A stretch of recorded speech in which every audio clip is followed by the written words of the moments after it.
Rogue Radio. Now available on Mixcloud at mixcloud.com/Rogue Country. Keep it rogue. You know the deal by now, guys. As always, we are brought to you by Rogue Radio and Rogue Country. I'm really fucking happy to be working with these guys. I always find new music. I always find new things to get passionate and excited about. People kind of talk about you lose interest in music after you turn 25. It's just everything that you like is just nostalgia driven, and that's just not true, man. If you actually give a shit about music, which I assume you do because you listen to this podcast, but when you really care about music, it doesn't matter when it was made. What matters is the feeling and the emotion behind it. And Rogue Radio and Rogue Country do a really good job of playing the legends that do pull on your nostalgia heartstrings, and you do make you think about those good old days, but they also fucking just platform amazing modern artists. And to me, there's no other better platform for modern roots, country, folk and blues singers than Rogue Country. So please go check them out. If you're listening to this podcast and you think I can do better, I want to voice my opinions on things, I'm passionate about this subject, I really love this type of music, go do it. We can work together on this. I'm an affiliate for Podbean now, which is a cool thing, where if you sign up using the link www.podbean.com/into-the-van and sign up, you get a month free and I get a month free. So, it's mutually beneficial. If you want to start a podcast, which I 100% recommend you do, there's no difference to what I do here than when I play on stage. People have this mental barrier of, is my opinion worthwhile? Is my voice worth being heard? Surely someone will listen to it. And it doesn't matter how many people do, as long as you are creative and you give a shit, people will gravitate towards it. So head over to www.podbean.com/into-the-van. Sign up through there. You'll get a month free. I'll get a month free. And it'll just be a beautiful thing where people are creating podcasts and, interesting things they care about and releasing them into the world for other people to enjoy. So go do that now. As always, we are brought to you by my record, The Next Life. I'm super fucking stoked on this record. It's my debut album. It took me, 2 years to record. It's on vinyl, it's on CD, it's on digital. And yeah, these 9 tracks mean the world to me. It's the hill I'm dying on for the foreseeable future. So I'm going to drop in a little teaser now.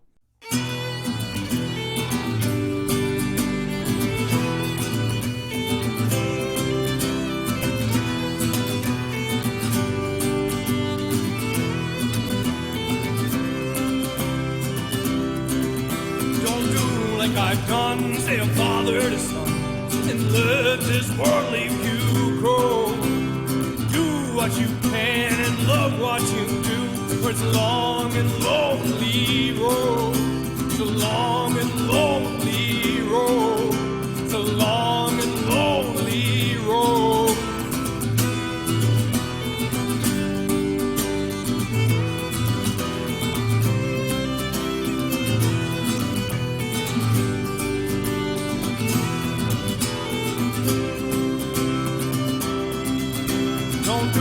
I've done, say a father to son.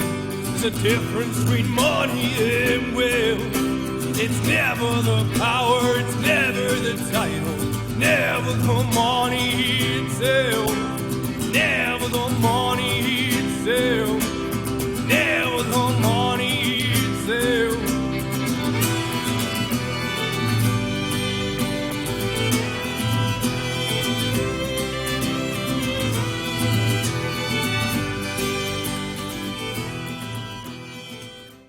And I really hope you dig it. If you do, head over to mikewest333.bandcamp.com and you can pick up a copy there. Yeah, I'm so happy I get to do this podcast. I get to talk to people I didn't really know about before. Austin Stirling reached out to me and, was like, hey, you've had a few of my friends on your podcast. Can I jump on? I checked out his music and was like, fucking hell yes, let's do this. Booked him in and had this amazing talk. And that's what this podcast is all about. It's about reaching people that have really known about before. And I talk about in this podcast, I wanted it to be a face-to-face podcast. I didn't want to have to do virtual meetings, but I'm so glad that I broke that rule pretty quick off the bat because I wanted to talk to interesting people.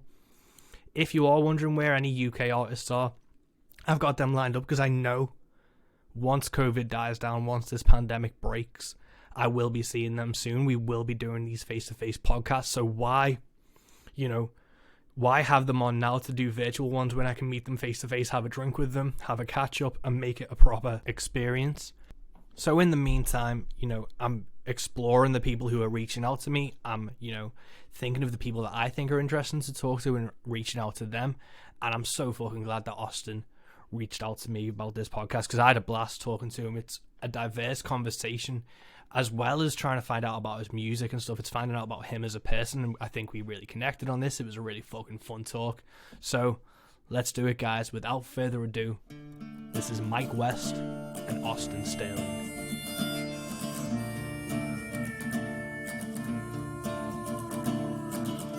Welcome to Into the Van with me, Mike West. Awesome. So we're rolling in, and this is it's not I don't have questions really lined up and stuff. It's more just a conversation and stuff. But obviously, with everything that's happened, I don't know if you've had an issue, but this week seems to have just been, I've been super just depressed about the state of music and things. Obviously, cancelled shows all last year. And then I was just kind of sitting here this week, and it was I don't have anything to really book. I don't have any gigs. I don't have anything to really push. And it was just kind of feeling that kind of stagnation and stuck in the mud. I don't know if you've been grappling with that feeling lately or since last year. Yeah, man, I think we all have, if because it sucks that as musicians, we have to be on the road really to make money nowadays. Most musicians, we got to be on the road playing consistently, and not only just to kind of survive and make a living, but also to stay relevant and stay in front of people and stay connected. So that's taken away, and now we're left to try to figure out this whole online thing, which some people really like that, and they enjoy being all techie. I don't really enjoy that.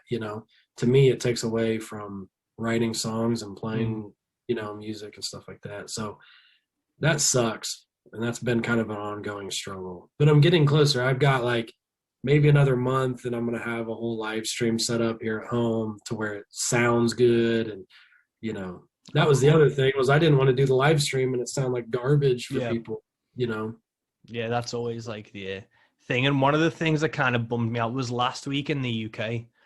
On top of the pandemic taking tours away, we had Brexit, which meant we were no longer part of the EU, which means I can't gig Europe anymore, easily, which fucking sucks because I love Europe.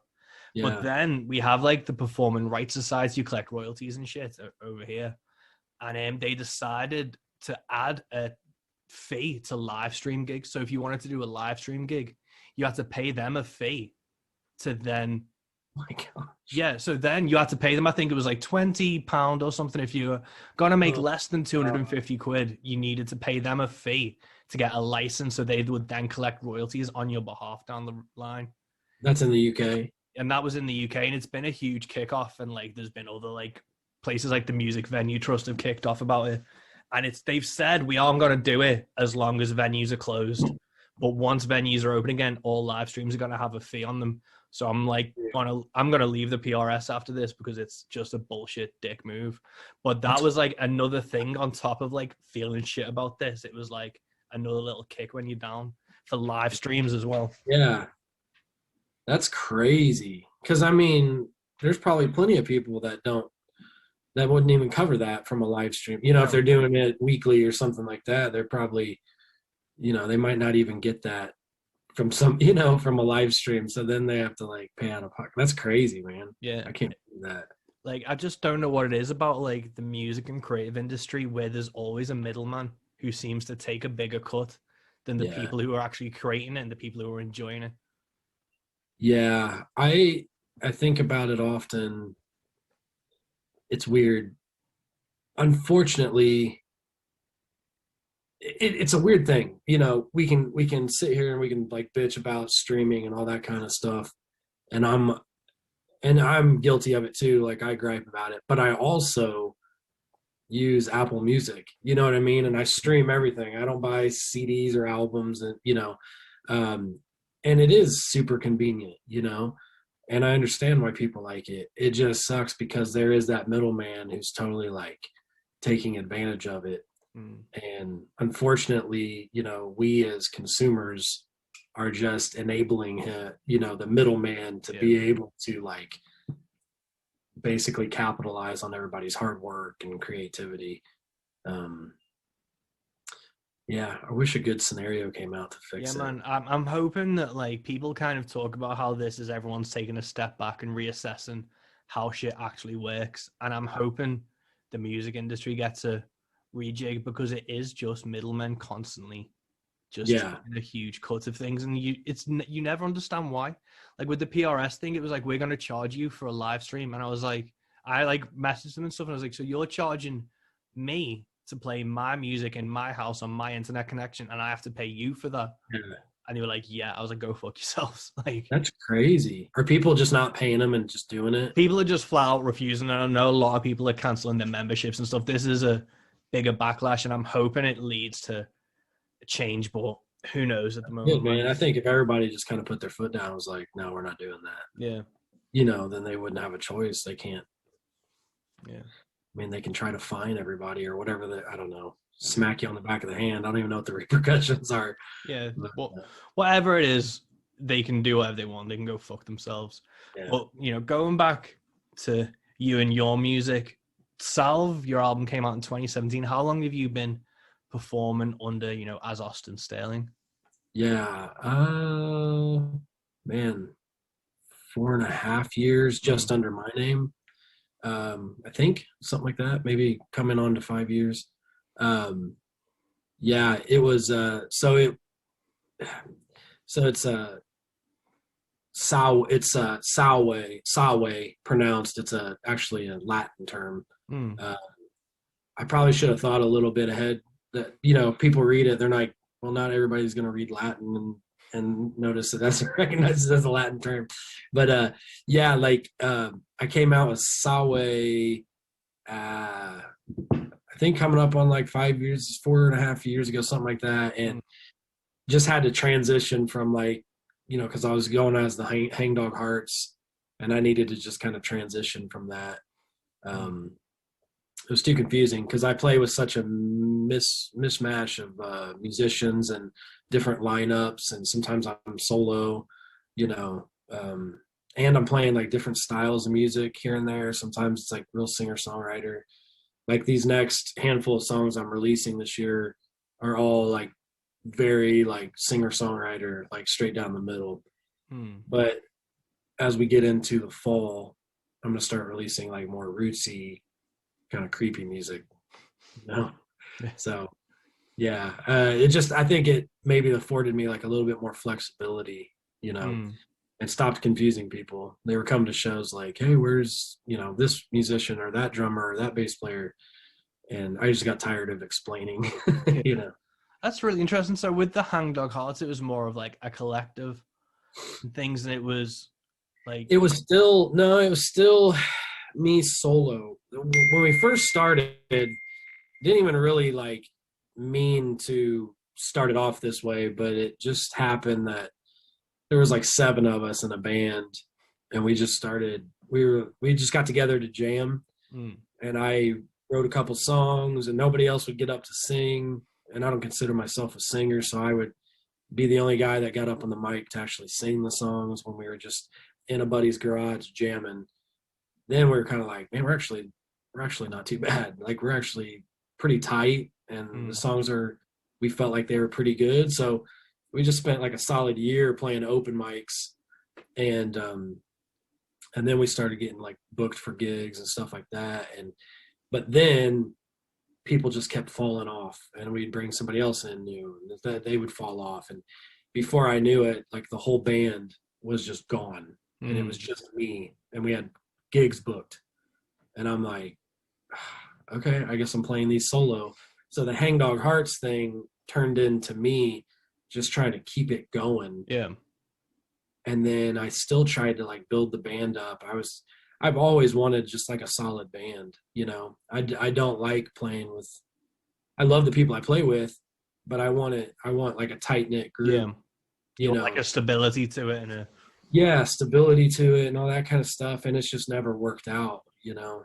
Um, so it always just kind of turned into me just, you know, keeping things moving, and so I had to kind of, I didn't want to use my name, you know. I don't think that highly of myself to where I need to like call it me. mm, But after a while, I just kind of, just like I got forced into singing. yeah. That's not what I really wanted to do. I just kind of want to sit in the back and jam, you know. um, but I got pushed into it, you know. It's like if I wanted to do it, then this is what I have to do. If I Yeah. want to play music, this is, so this is the same thing. Like if I wanted to keep it going, I kind of need to accept the fact that I'm a solo artist. So yeah. No, it's definitely a fine line because I was in a band when I was like 20 odd, and the second like the thread starts to unravel on a band, it's so hard to try and keep it together and bring people in. And then even if you do bring someone else in, like the dynamic changes and stuff. And Yeah. that is the freedom of being a solo artist that is pretty like unparalleled. And it's a big thing that like as a solo artist, I want to put a band together and stuff, but I want to have a bit more control over things because you can literally like someone will be like, can you do a gig here? And you'll go, yeah, because I don't need to check with anyone else to do it. And the more people get added, like the more complex it gets, and that then removes it from the most important thing is to actually play the music. Right. Yeah. And it is, in a lot of ways, it's a lot less headache. You know, it's unfortunate, you know, especially, you know, before I was married, you know, I did a lot of tours just by myself. And you know, I did many tours with friends, people playing with me, but I did a lot just alone, you know, me driving for hours just in my van. And, you know, I'm an introvert, so I like my alone time, but like that even got kind of lonely, you know, like I was like, this sucks, you know. I'd like to hang out with some people and have fun and joke and stuff like that. So, yeah, there's pros and cons to it, but I think at this point, I'm used to steering the ship and making the decisions and stuff and having kind of say so of where things are headed. Yeah. You know, so I think somebody would really have to prove to me that they are going to be like a dedicated part of like the band and that I can rely on them for me to like give up some control. Yeah, man. Know? Which I'd love that. I'd love if that was the case and would happen. You know.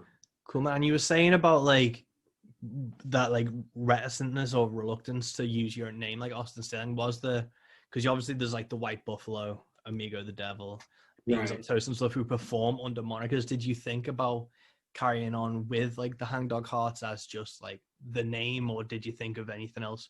Well, because I use like obviously I perform under Mike West. That's like a shortened version of my first and last name. Yeah. But again, it was like, did I miss an opportunity to name it something else and name this project something different that's not just a name? Yeah,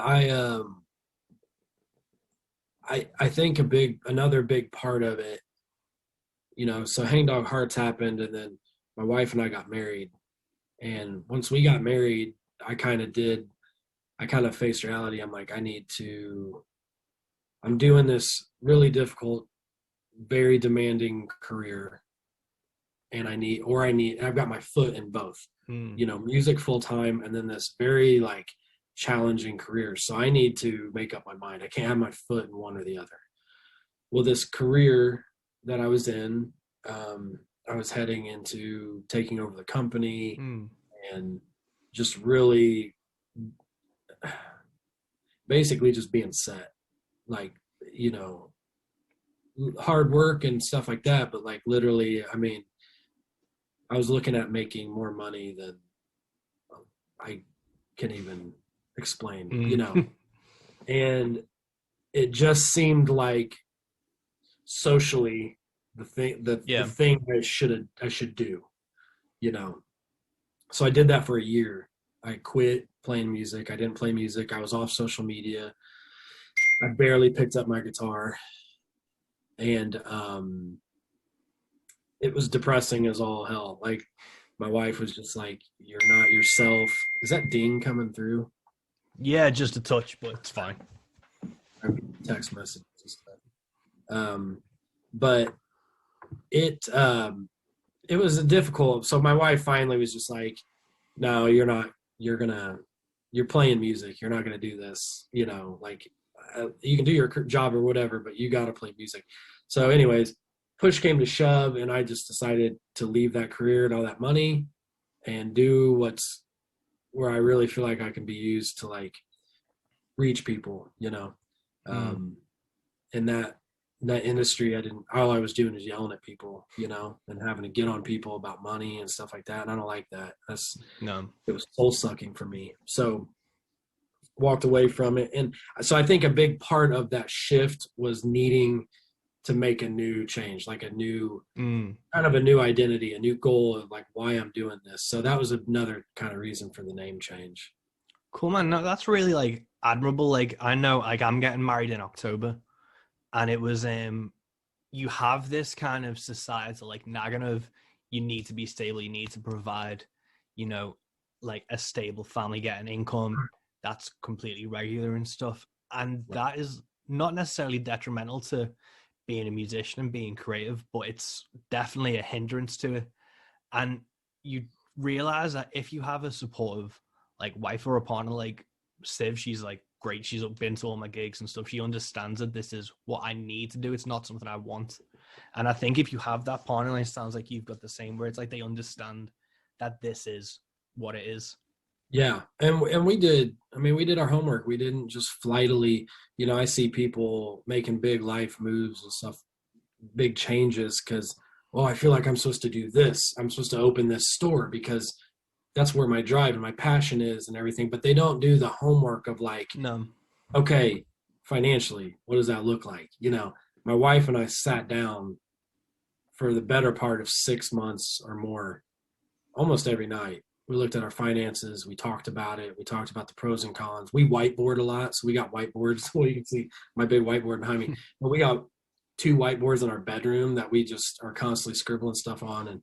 And we were constantly throwing ideas, pros and cons, and weighing it all out and trying to really think of every angle. And luckily for us, like financially, we live way below our means and we don't really want for much, you know? I mean, there's things, everybody kind of has it in them. You know, there's a guitar I'd like to buy. There's, you know, this piece of music gear I'd like to get, you know, but we really are good about being pretty realistic. It's like, I don't really need that. It's just going to be a waste of money and a waste of space once it gets here. And so we don't really need a lot to survive on, you know. And luckily, it's hard at times, especially right now where it feels like it's hard for me to like make money and contribute. You know, it's really difficult. But really, man, like I look at this as like a ministry for me. Like it's just my way of like being kind to other people and like trying to like change other people's lives.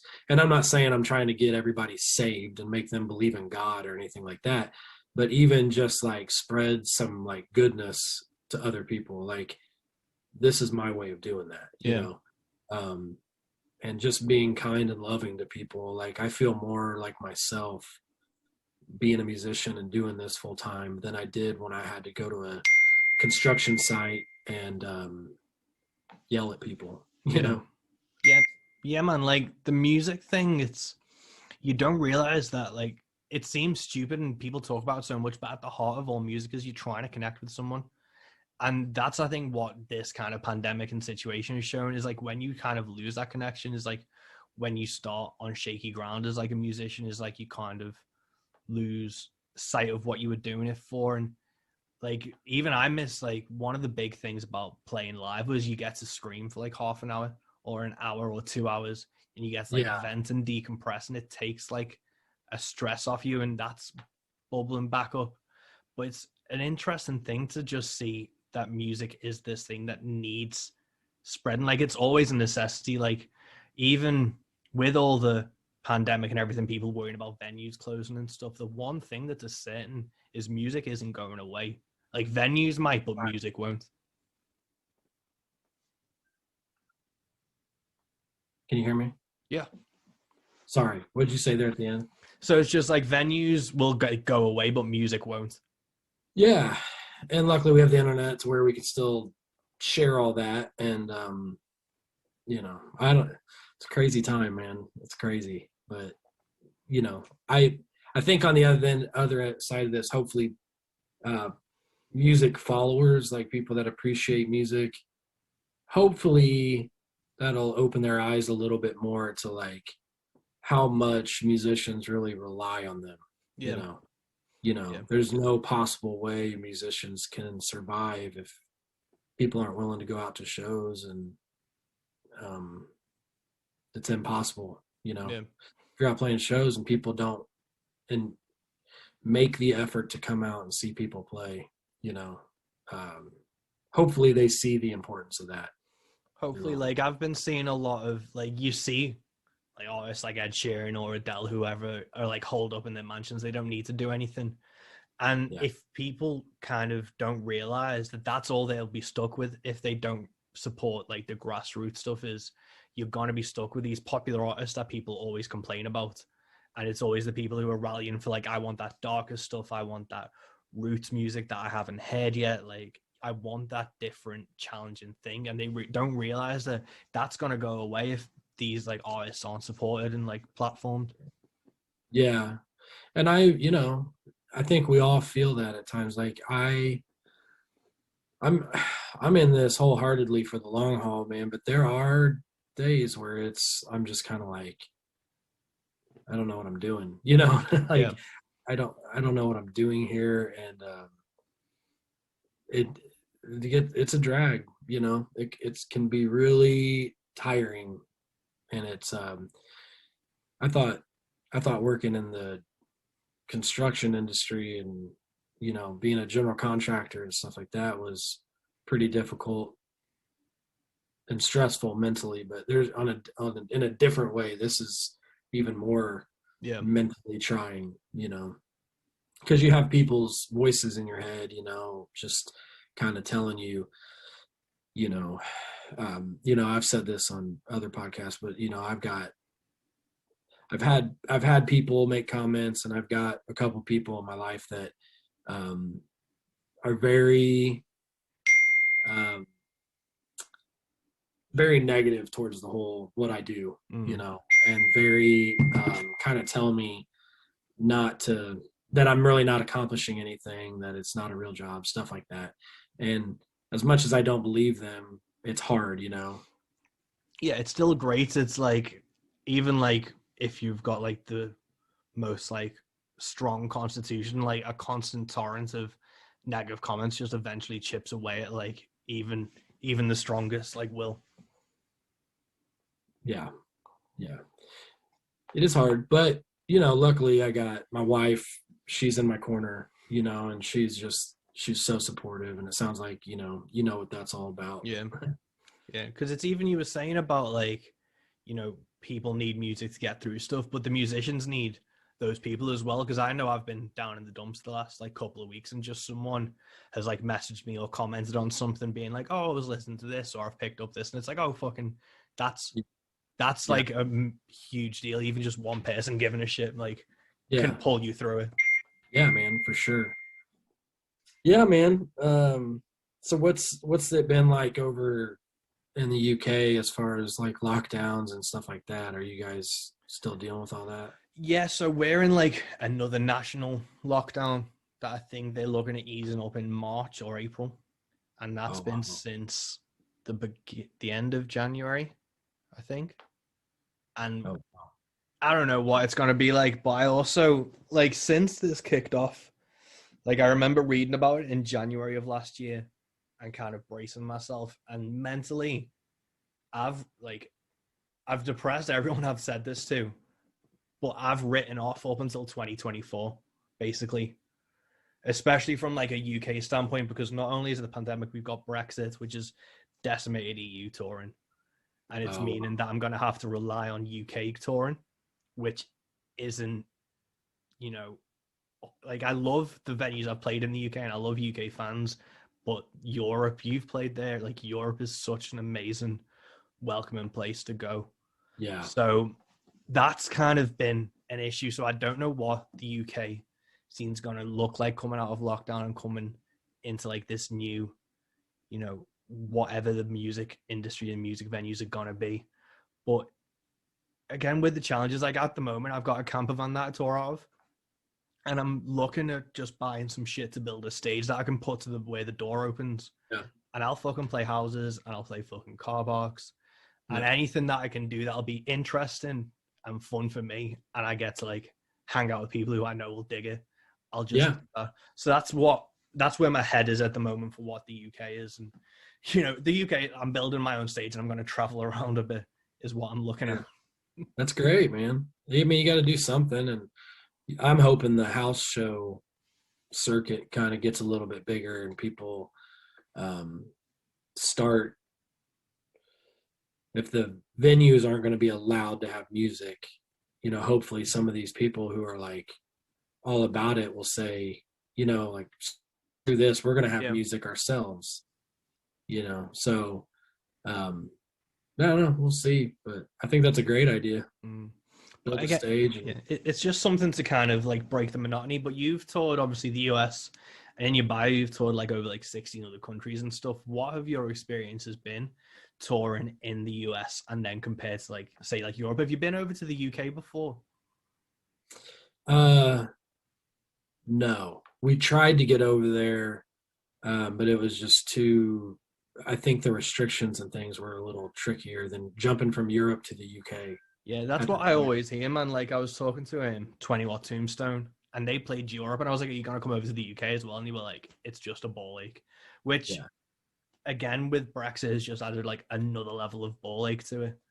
But yeah, what have your experiences been touring?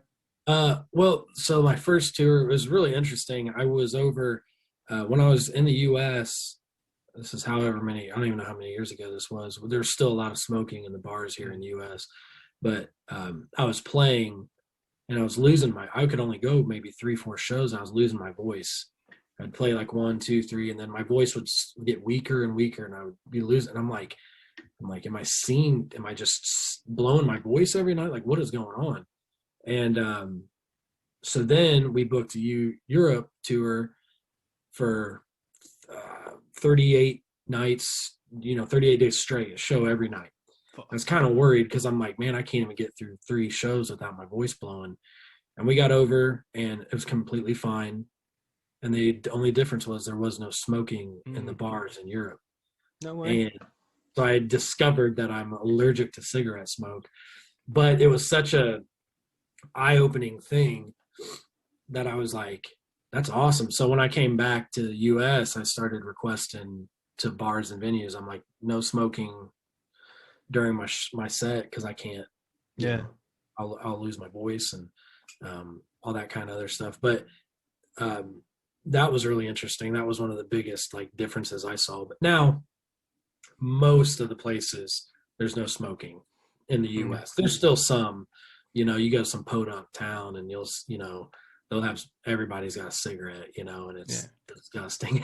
But is it like a law in the US now? Because I know in the UK that it's just a flat out law that there's no smoking indoors and in pubs and things. Well, the US, it's kind of like everything else. It's state by state, and then you get to some counties who get to make their own decisions on certain things. So, a certain state might say, I think almost every state it's illegal, but I think you get into some counties and they're like, we're fine. Yeah. Or there's some towns that are just small enough and nobody cares. They just go smoke, even if it's illegal or whatever. And that's fine, whatever.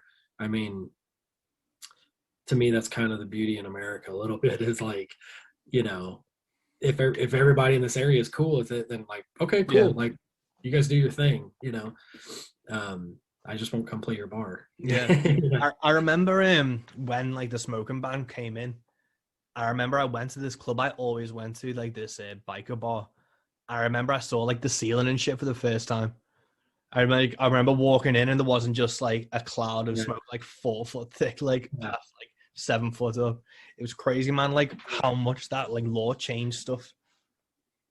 Yeah, it's pretty wild what the smoke does in those bars and the soot on the ceiling tiles and stuff that you can see, and it's nastier than people realize. But yeah, man, people are very much more supportive in Europe as towards the arts, towards music.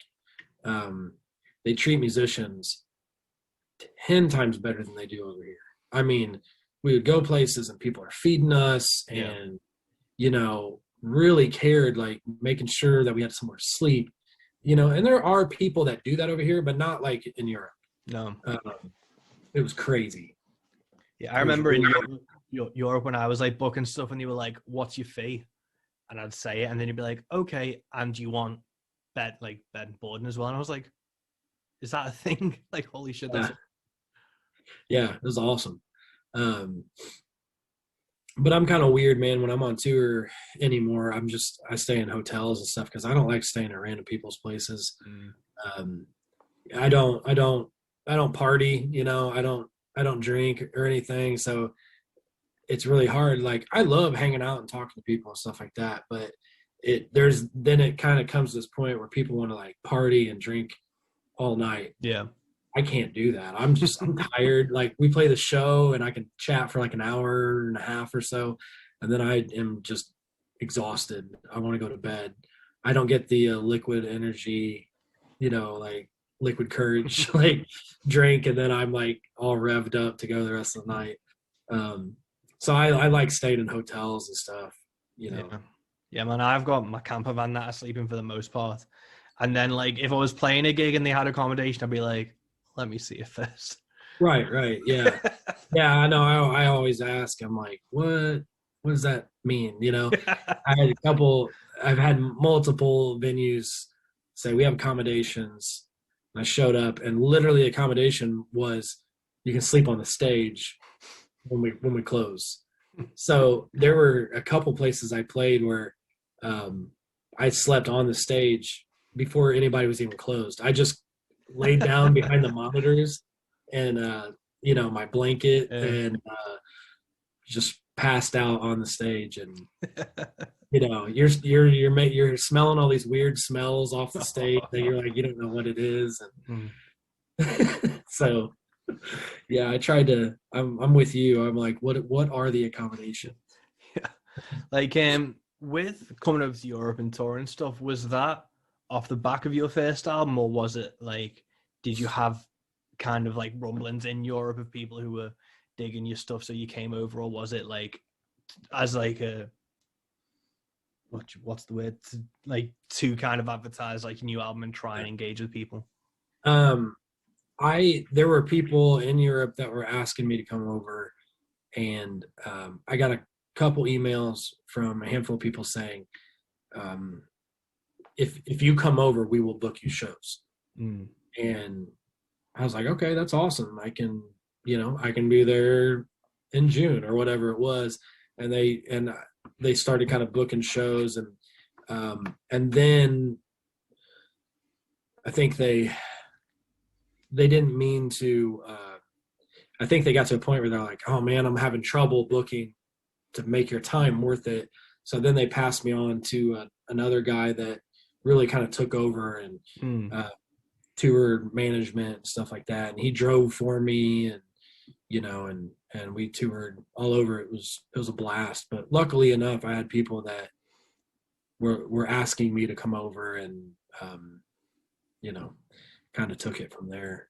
So, which was really cool. Yeah, cool, man. I saw when I was like doing a bit of research for this podcast, because you did an interview with Tom from Old Style Music Nights in Belgium. Yeah, who's a fucking great guy, who's a huge supporter of like roots and the scene. And yeah, man. I think if anyone he goes was to he was one of the guys that hit me up about coming over. Yeah, and then he hooked me up with Kurt DeBont. Yeah, from Roots Town. Yeah. So, and I think I was Kurt's like first full out tour management thing. Nice. And once he got his feet wet with me, I think he quit his job and then he started doing, which was really cool to kind of like share that with him. And I love Kurt. Like, I wish I could come back over. Yeah. I've been wanting to for a couple years, and it financially it just doesn't make sense. Yeah. For where I'm at, unfortunately. I'm when I do, I'm hoping I break even. When I do go over there, and then when I get back to the US, I was hoping it would like give me some clout with venues and stuff, and they would take me more serious. No. Really? Yeah, they're still kind of like, okay, how long can you play and how cheap?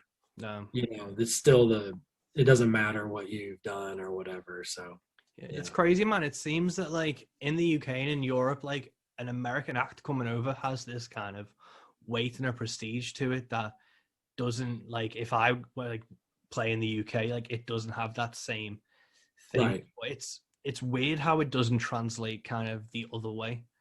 And because you always hear about like UK or EU acts trying to break the States. And it never seems to be. People just need to like work their ass off and chip away at it. But what do you reckon, like, the divide is? Do you think it's because, Roots is an American art form, like almost where it's like that's the pioneers of it? I think the US is just tough, man. Like there's so much over here and there's so many people doing so many different things, and everything is so accessible, and they have a different mindset than like when I'm over, I see how people in Europe are towards music. Like people in the US are just very, they just take it for granted, really. To be honest. And so you're trying to go and break into a place where people are spoiled and they take it for granted, and you're trying to go, and it's hard, man. One out of every 20 people are really going to sit and listen and appreciate, and I felt it like in Europe, it was like 8 out of every 10 people were sitting and appreciating. Yeah. It's just the drastic difference. It's crazy. Yeah. It's such a crazy thing. But what's the scene like? Because you're in North Salem, is it, in Indiana? Yeah, now I'm in a small town called Pittsboro. We moved from North Salem. We had a house fire and we lost our house and had to move from the family farm. So now we're in a small town in Pittsboro, about 20 minutes away from North Salem. I'm actually kind of 20 minutes closer to Indianapolis, the city. But yeah, what was the question? Is there like a root scene around you guys, or is it No, man, it's a very kind of small town. I don't know of any bars. There's a couple bars the next town over that have like cover bands, but you got to go into Indianapolis and to get like live music, stuff like that. And even at that, like original live music is very, it struggles. If you're in a cover band, you can play every night of the week and make a living easily, but if you're playing originals and stuff, you're going to have to tour. It's crazy, man, how like similar the US sounds to the UK in terms of that kind of narrow-minded like focus, and like the cover bands here are huge and that's all people really want to hear. And it's weird because America, especially like as a British person, it's so like mythicized to be this huge place where, obviously there's all the stories about people not making it and things, and it's a struggle, but it's always kind of pitched as this is the place to go to be heard.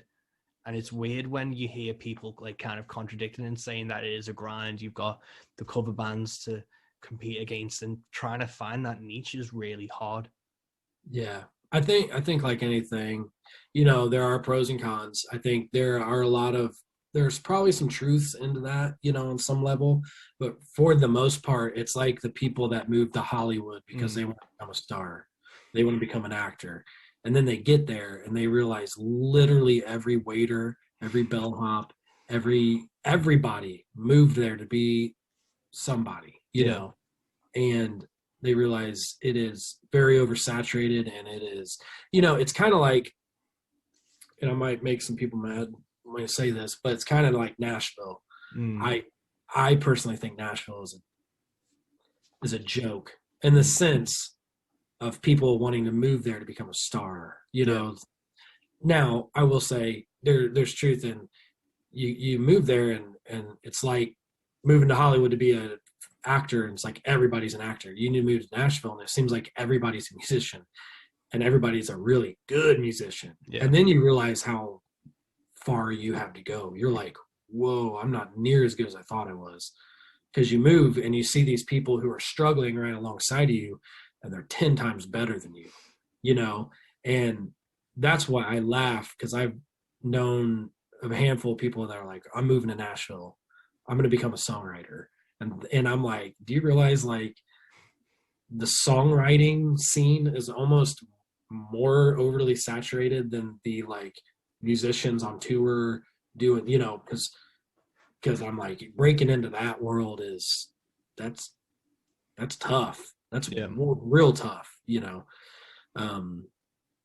It's and then people are hit with the harsh reality of what they move there, and they're like, oh my gosh, you know, there's a lot of really talented people here, which is really cool if you want to build a band with some really super talented people, you know, but you're gonna have to pay for it. Yeah. They're not doing it for free.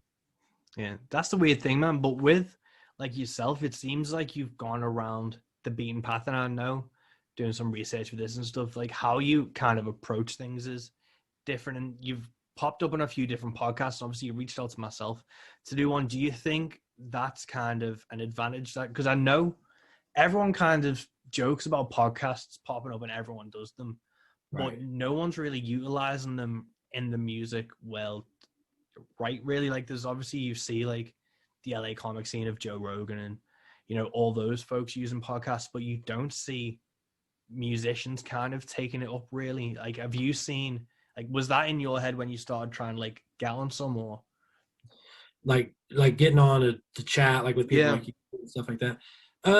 Not really, man. I'm honestly, I'm bad at self-promotion. I don't enjoy it, and I don't think that highly of myself to where I have like tons of ideas of like, ooh, I think people would love to hear this about me and hear this about me. Like, you know, I'm just not that big of a douche to think that I'm that cool, you know? Yeah. So the self-promotion thing, the social media, the online stuff, it's a thorn in my side, and I understand it's necessary. I like doing podcasts. Like I like getting on and just chatting with people. I mean, you're in the UK right now, and I'm sitting in Pittsburgh, Indiana, you know, in my studio or whatever. It's just kind of, it's funny, and that's cool to me. Yeah. But I'm slowly trying to get better about that stuff. So seeking out podcasts and trying to talk to people, or actually responding if somebody hits me up about a podcast. Cause I used to I would respond, I'd be polite and be like, hey, thanks for hitting me up. Not right now. Yeah. It's because I didn't want to do it. But you know, I have to, I really should. Yeah. As much as I like to, but, I try to be strategic about what I do things, but I also, you know, there's this premise of buckets. So you've got 8 buckets in front of you, and each one of them holds a thing that you're into. Like, you know, I really like building things. I really like doing this. I like drawing. I like art. I like video games, or whatever the things that people are into. It's like you only have so much time for what's in those buckets. Yeah. So like, choose your buckets wisely, you know, maybe narrow it down to 2 or 3 and really engulf yourself in those things. So that's kind of what I try to do. That's kind of how I try to compartmentalize priority, you know. what is worth my time and things like that. And, you know, and it goes into every avenue. I look at shows that way. You know, I'll get offered a show. It's, you know, can you come play for 4 hours for the door? No, like, no, I can't do that. You know, it just doesn't make sense for me. So that goes in a bucket that, you know, I'm not gonna. Yeah, that's a dry bucket that's in the corner with like a cobweb in it and shit. Yeah, that's just not.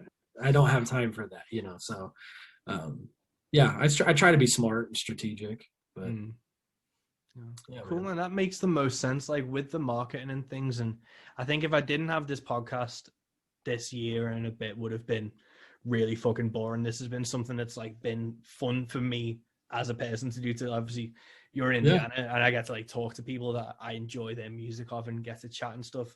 So that's a bonus for me. Like I've had a few people like request this, or I've thought, and I'm like, would I actually enjoy doing that, or is it just ticking a box and stuff? And it's a really interesting thing is like where you focus your time, because you only have a limited amount in a day and in a lifetime and stuff. Yeah, you're good at it too, man. Like just talking, like a lot of people, because over the years I have done a lot of, whether it's a podcast or kind of a radio interview or whatever it is. A lot of people aren't. You're ready. You got a question ready.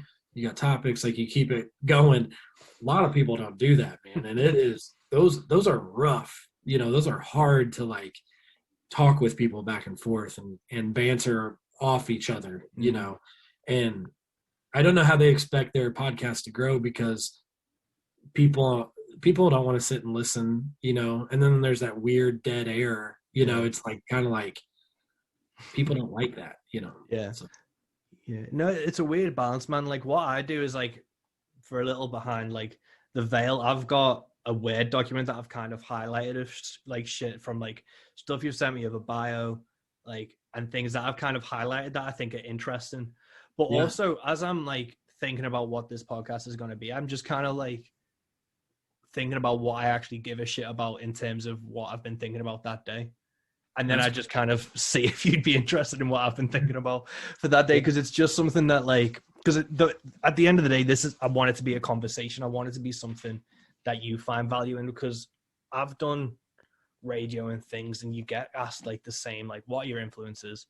And I sometimes like to ask that question and stuff, but you get the same like 5 or 6 questions. I remember once in one radio thing, I got this really weird question of like, are these people attractive or not? Like pulling up like these celebrities, and I was like, come on, man. Like, yeah, but you do a good job, man. And I think you're like, your interest in what you're doing, it comes through, because I think it's very natural for you, and you seem excited about what you're doing, you know. Thank you, man. The only thing like I'm gutted about this podcast is it's called Into the Van, and I wanted it to be out the back of my camper.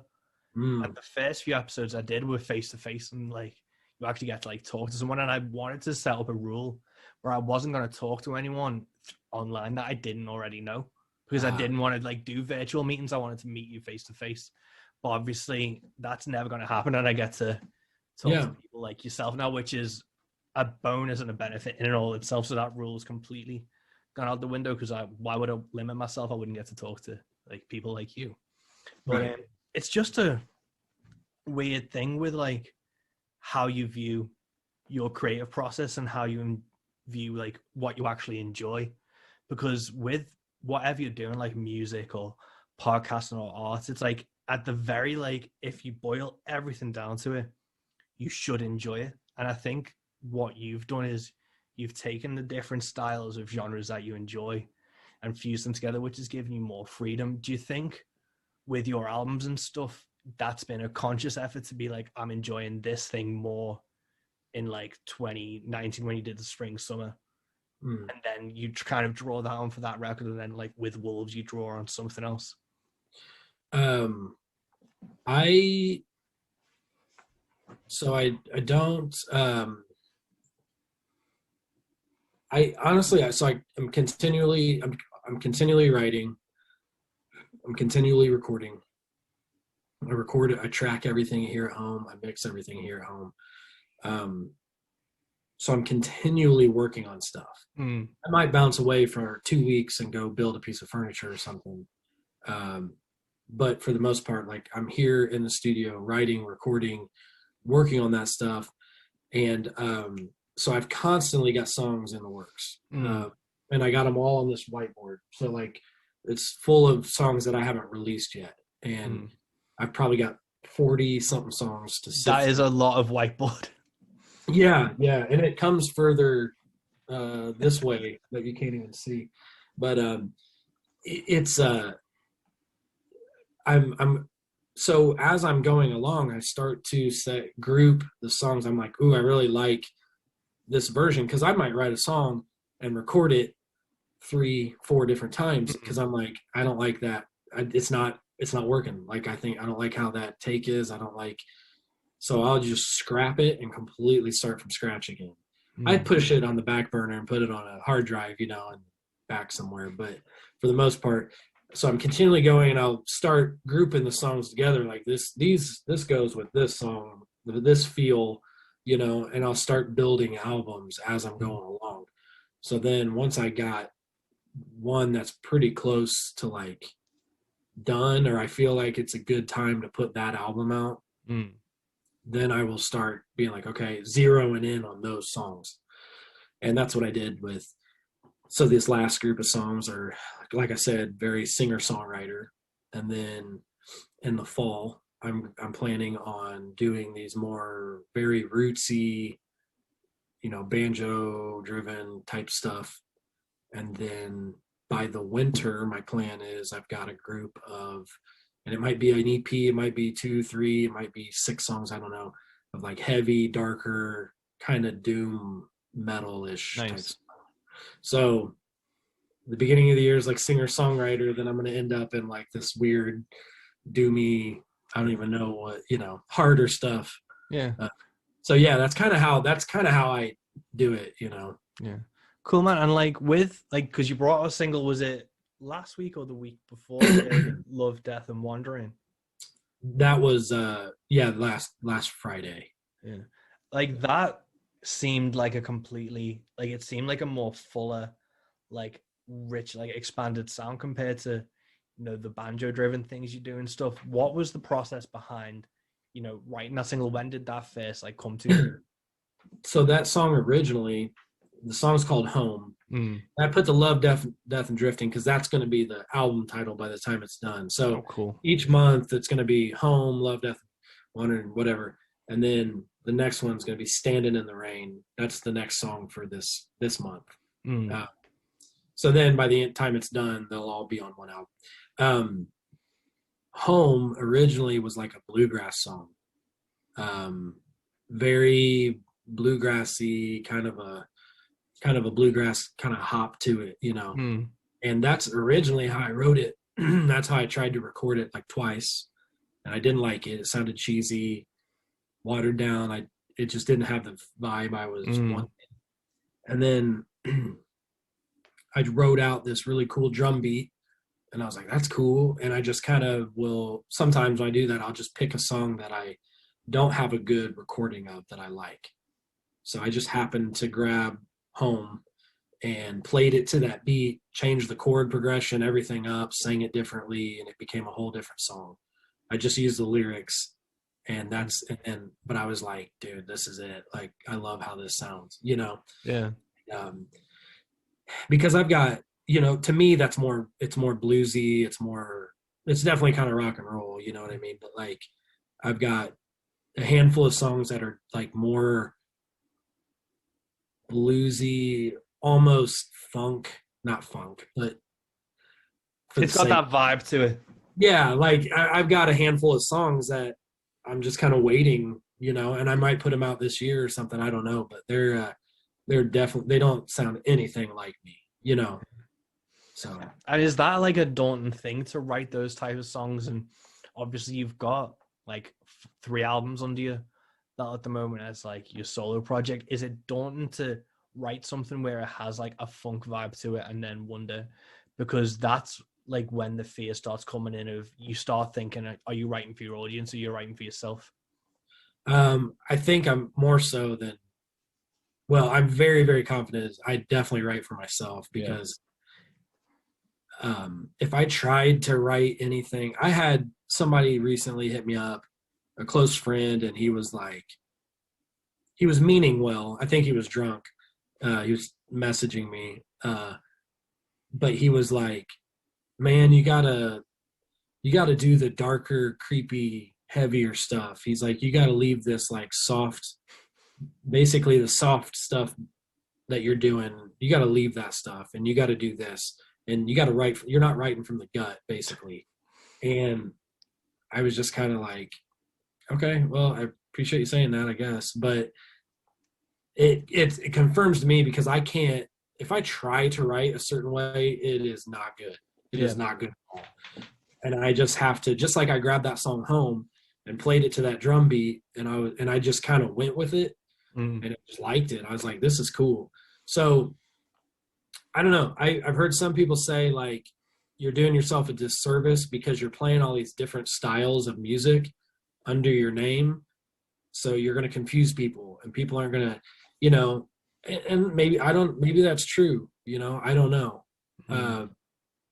All I'm trying to do is like, I'm just trying to put out like the best songs that I can with what I got.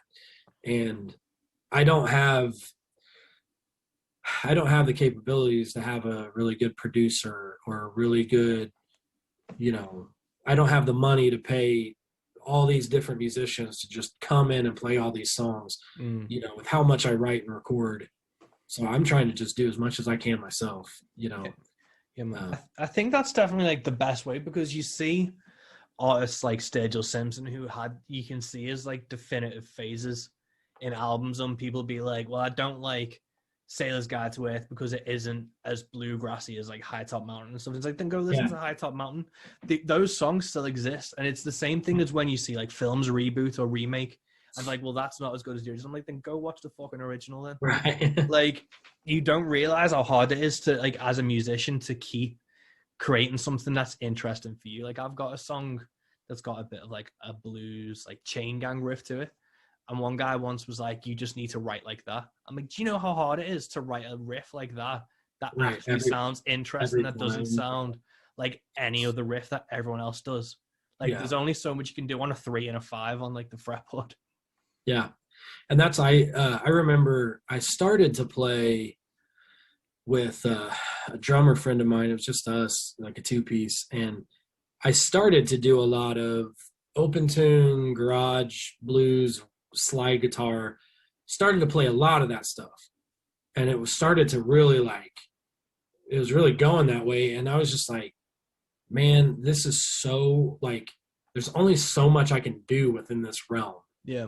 As a 2-piece, and like, I'm an okay guitar player. I'm not fantastic, so my capabilities are going to reach, and they're just going to plateau. And so is the sound of what we're doing, so I kind of backed away from that, and but yeah, it's a reality of, I think I would be doing people a disservice. People that say that they like my music and they follow my music, I think I would be doing them a disservice to not show them fully who I am musically. Yeah. You know what I mean? And that goes with, hey, I'm going to put out this batch of songs and you might not like it because it's not the side of me that you're into, You probably like this other stuff better. But I'm trying to be honest and transparent and give you the best songs that I got. Yeah. That I can write. Yeah, man. Like, so I'm always trying to do that. Yeah, definitely. As a songwriter, it's important because it's not just, albums aren't just like yourself. It's yourself in that period of time, and it's yourself in that mind, like state of mind. So each album and each like release or each song is showing you a different part. And people don't necessarily get that, like, the same way that your mood changes, your songwriting changes. So it's like, this is what I wrote at this point of my life because this is how I was feeling. And they're like, but I wanted you at that. And I'm like, well, I was depressed back then, so I don't really want to write like that at the moment. Yeah. I've heard people say, since you've gotten married, you're not writing near as like whatever and depressed, or you're not as like raw as you were. And the funny thing about that is a lot of the songs I still put out, I wrote before my wife and I were even together. So like I'm like, joke's on you, you know what I mean? And I think I'm kind of gifted in the area. I'm able to tap back into those times. I'm able to go back and remember what those breakups, those hard relationships were like. My wife and I still talk about, we're 5 years into our marriage. We still talk about our relationships before we were married. And I process those with her because it helps me, for one, like I appreciate her so much more. I'll tell her a story about, that I had with an ex that threw a drink, slapped me or something, or whatever it was. And I'll tell her this story, and what I'm doing in the process is remembering how bad it was and how good it is now. Yeah. And she does the same thing with me. So being able to do that with her is also, I feel like, helped me songwriting, because I feel free to like go back into those times and feel that emotion I felt, I've always been somebody that struggled with anger, I guess, just kind of like, just ready to tussle at any moment. And, just, I don't feel that way anymore, but like, I remember what it felt like, because it's still there. It's still there within me. I just got better at fighting that urge to throw down with somebody at any moment, Yeah. And so I feel like I'm gifted in that way, that I've grown as a person, and even my soul is strengthened, but I can still go back into those times, and I don't know. I think that's other people's projections of like, you're not raw anymore. You're not, I don't know. Maybe I'm not. Maybe I'm lying to myself. I also think it's because like once you do albums, like it's easy for people to start putting you into eras. So then like even when you look at Metallica, it's like you see them like, well, that was that young alcoholic phase. That was after they lost Cliff. This was when they grew up and cut their hair. And it's such a reductionist way of viewing people that I think not that many other like artists get put into those type of things, apart from like musicians, where they get so like decisively like, well, between 1973 and 1977 Kiss were good, and after that they sucked. It's not fair. It's not fair to say that. I mean there probably are cases of musicians that just kind of gave up and they just started. One that I always think of when people like have this is the Offspring. Think of the Offspring. I remember way back in the day, their first handful of albums, it was very, punk rock, like, it kind of teetered towards like the pop punk, but that wasn't a thing yet. They were still just kind of playing songs, and they were writing punk songs, and they were playing, it wasn't Sex Pistols or anything like that, but like for that era, what punk was, they were doing it or whatever, whether people think it was good or bad. But then they started like writing shit like Pretty Fly for a White Guy. It's, you know what I mean? And I'm just like, oh my gosh. But whatever, they were making money off of it. And if that was their goal, cool, good for them. Like, they're cashing in, writing cheesy jingles basically, but like they're making money. But my son's like 13 now, and he's all about Metallica and Black Sabbath, Queens of the Stone Age. Like he is like a little metalhead, but he's also learning, about, Ryan Adams and singer-songwriter stuff and all this other things. But it's interesting to watch because he loves the early Metallica stuff. He loves basically before the Black Album. That's like he loves it, and he has no he has no like reason to be like, oh, after the Black Album they suck or anything Yeah. like that. He just naturally is like, dude, I love the early thrash sound, you know. Um, and it's very because he's looking at it with fresh eyes, you know. Like we grew up seeing that stuff progress, so we don't have the fresh outlook on it. And it's really cool to see him, and he's like, he kind of confirms, like, yeah, this stuff was really good, you know. Yeah. The later stuff, but he's really like, but we'll sit and talk, and he's still like, but I really do like, you know, I do like their newer stuff too, even their like real recent stuff. He's like, it's still pretty cool, like I like it, but he's like, I prefer Yeah. Kill 'Em All and all that early stuff, you know. So that's fun. Yeah, like I always wish the same way that you could like wish you could go back and rewatch a film for the first time or read a book for the first time. I wish I could go back and listen to Master of Puppets for the first time. Yeah. Or I still remember when I first heard Ozzy Osbourne, and I remember someone lent me a DVD of what was in like a metal magazine. Yeah. And it was a live version of War Pigs from the 70s. And I remember that feeling. And every time I hear War Pigs, I think of like that feeling again. But I wish I could go back and experience it again, because there's nothing better than when you're a kid and you find that music that you like latch onto. Dude, it was so pure back then too. Like, because I'll talk to him about stuff and bands, and he loves White Zombie, like not Rob Zombie. He loves White Zombie. So, and I remember I'll talk to him. I'm like, dude, I remember riding the bus to school in 5th grade, and it was winter time, and you can see the blinking of the bus light on the snow, and I'm sitting there and I'm listening to White Zombie on my headphones on my CD player, trying to make it not skip when we would hit a bump, you know. And you know, I got that CD from a friend, you know what I mean? And it was so like, it was so pure, and things were just handed off to each other. And then, you know, I tell him about when you started to be able to burn CDs. And we were like, oh my gosh, dude, I'm gonna burn you. And then you could burn MP3s on CDs, so you could burn, you know, 80, you know, 120 songs on one CD. And I remember just making playlists like all day, and then just going to school and just giving them to all my friends, you know. And that was so awesome. And it sucks for this generation because they're not going to be able to experience that, you know.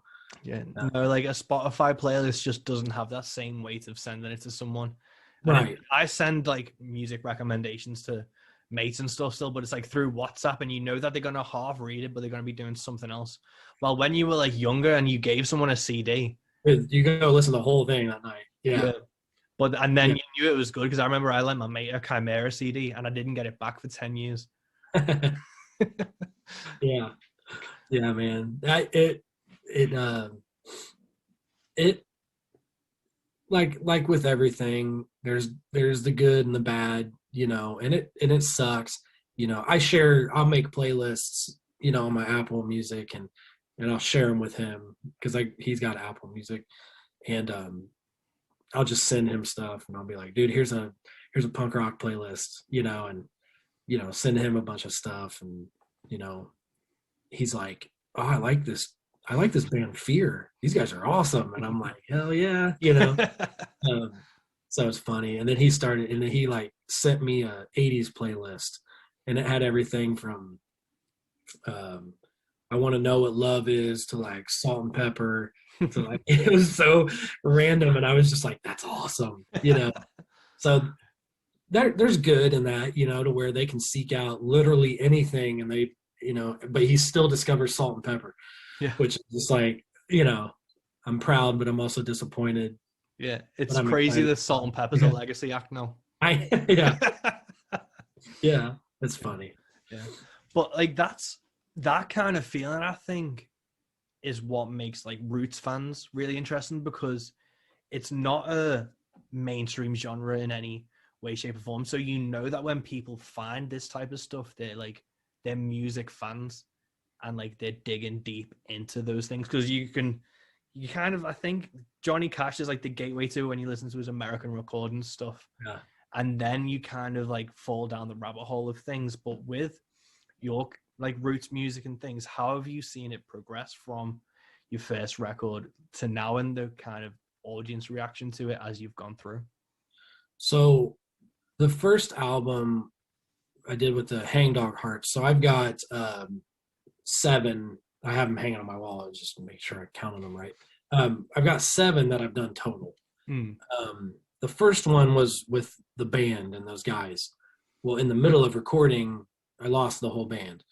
And those batch of songs, like I was writing to try to make them happy. One guy wanted to play like rebel roots, like Hank 3 style, like rebel country stuff. Another guy wanted to play like real rockabilly. Another dude wanted to play like, Dropkick Murphys type Celtic punk stuff. So I'm trying to write all these different songs to make everybody in the band happy, because they all wanted to play different styles of music. And that kind of was what the first album was. And it's not online. The first 4 albums aren't available anymore. I don't have them online or anything.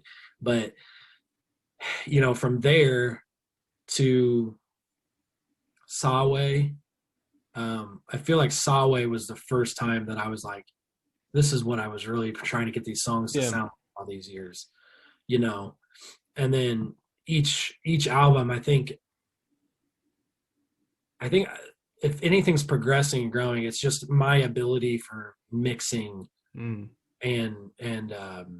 recording. I think that's getting better and better with each album. I can't remember who this was, some famous musician. Somebody's going to know that hears this, but he said you learn how to make records by making records. So I feel like that's all I'm doing is I just keep making albums, and I'm getting a little bit better and learning a little bit more each time, Yeah. Cool, man. And what's the future? So you've got a new single or a new track from like the upcoming record coming out shortly? Yeah, so end of this month, Standing in the Rain will be out. The end of this month. So the end of every month, I'm going to have a song out. And that should go till about September or so.